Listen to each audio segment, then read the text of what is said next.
बिस्मिल्लाहिर्रहमानिर्रहीम। शुरू अल्लाह के नाम से जो बड़ा निहायत और रहम वाला है।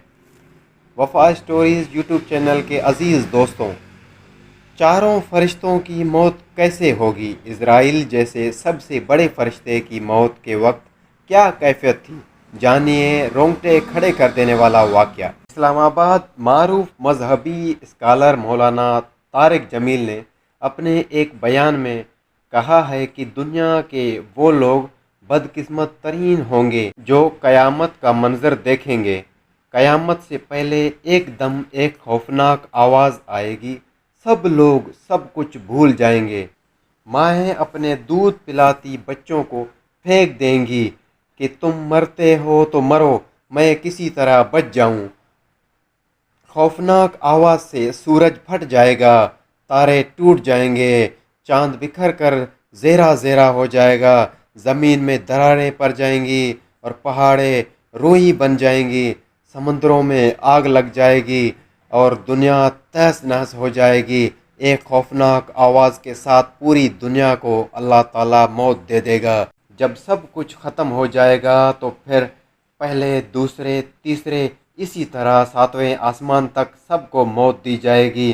सब फरिश्तों को गिरा दिया जाएगा और उन्हें ज़ेर व ज़बर कर दिया जाएगा। मौलाना तारिक जमील ने कहा कि फिर मेरा अल्लाह कहेगा कि कौन बाकी है। आवाज़ सुनकर मुलकुल मौत हज़रत इज़राइल कहेंगे कि ऐ अल्लाह, मुझ समेत तेरे 4 फरिश्ते हैं, ये जिब्राईल, मीकाईल, इसराफील हैं। अल्लाह ताला फरमाएंगे कि जिब्राईल और मीकाईल मर जाएं।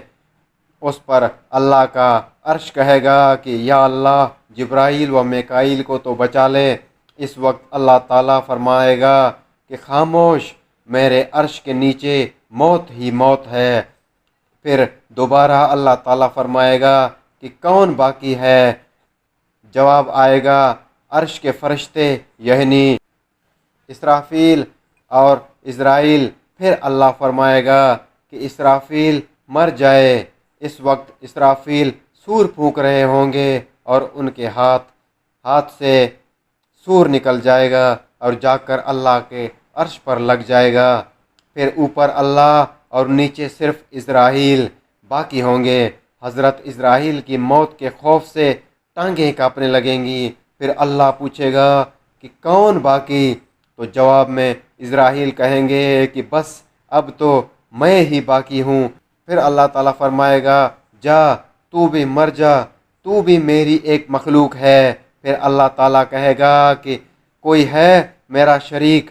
तो आओ। फिर अल्लाह ताला ज़मीन व आसमान को एक झटका दे देगा और कहेगा कि मैं बादशाह हूँ।